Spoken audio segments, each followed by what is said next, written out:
Very first stakeholders engagement in the process of developing a sustainable trade policy for Cross River State. His Excellency the Governor of Cross River State, a pragmatic leader, an innovative one at that, and a very deliberate man in pursuing an holistic development, economic development of the state, sees that it is necessary, essential to lay the foundation for the economic growth of the state, and that cannot happen without a solid trade policy. So today we are in the first, stakeholders engagement to start the process. We are here in the South Central District with the first stakeholders engagement. We move to the central and the north, and we have seen the level of participation that every sector is represented. The organized private sector, the civil society organizations, the academia, and the administrators, the federal agencies and state agencies and state ministries, they are all present here to contribute their ideas, their knowledge to the formulation of a framework that will lead economic and trade development in Cross River State for the about 7 years. Vision to project ballpark and potential funding sources. These are all the things we need to do. Then we look at the legal and regulatory review. We need to identify changes required in state laws. And some of the things I will recommend that may conflict with existing state laws. So our policy must have some legal teeth. So we must be able to synchronize them to be in tandem with existing state laws. We have very great opportunities for processing of not just producing raw cocoa, coffee and exporting, but processing for export as well. So the opportunity for value addition, clearing, fermenting, roasting of cocoa, coffee and so on. Certainly, there are moves by the government to stop exporting raw agricultural produce. There should be some form of processing so that we export the processed products. With this, it means that there is opportunity for value addition and we just need to take advantage of that. The state is the first to bring up a trade policy to guide the directions of activities in the state. So the essence of today's meeting is the first stakeholder engagement. We are meeting with all the persons, actors in different trade value chains, public and private sector persons, to talk about the Cross River State policy. It's first and foremost a sensitization activity, and then an opportunity to do a SWOT analysis. That's the strengths, weaknesses, opportunities, and threats in the trade sector of the state.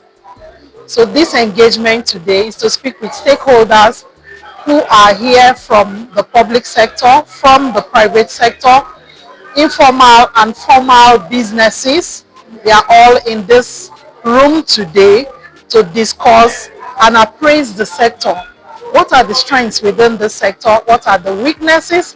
What opportunities exist that we can lie on? And what are the threats to trade in Cross River? My name is Professor Barrister Lion Emefium. We are here for the trade policy stakeholders meeting to sensitize stakeholders in the Cross River State Trade Policy Project on the need for us to have the policy framework as far as trade is concerned in the state, at the estate Cross River State. I'm Professor Francis Obafemi, and the chairperson of Nigerian Economic Society Cross River State chapter, being facilitated by the Ministry of Commerce. Now, what they are trying to do is to get a trade policy, a roadmap that will facilitate and help trade in Cross River State.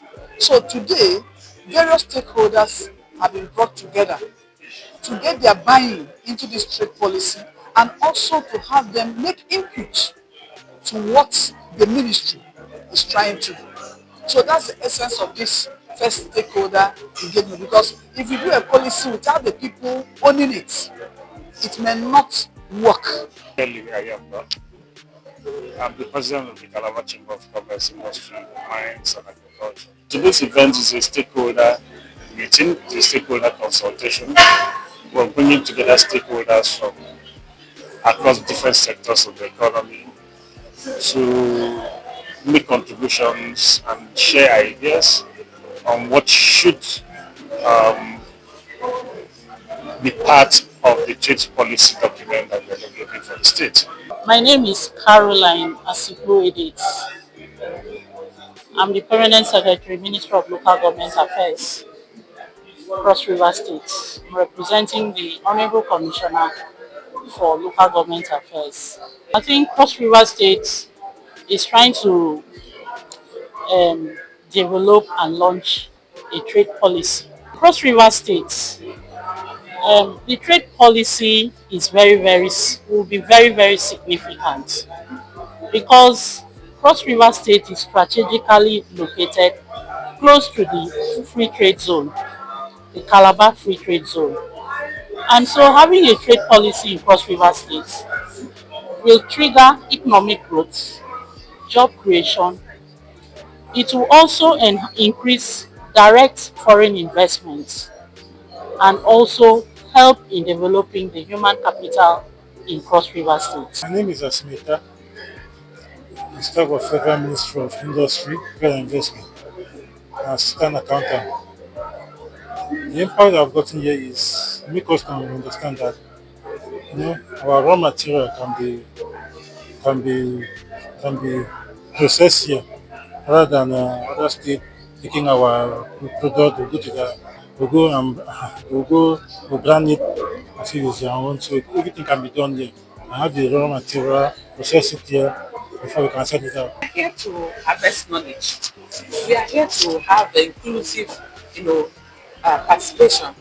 We are here to put down a framework, a blueprint for trade development and progress. So what I want is that, please, everyone was selected based on where you come from. We believe you have something to offer. That is the basis with which all the MDAs, all the partners were selected, so that you bring your knowledge to bear. You too give us a very robust contribution that will help us, bring forth a framework, or the output of it should be an all-encompassing document that will be able to, have lead Cross River, that will be able to give us a smooth sail in terms of trade and commerce in the next 7 years.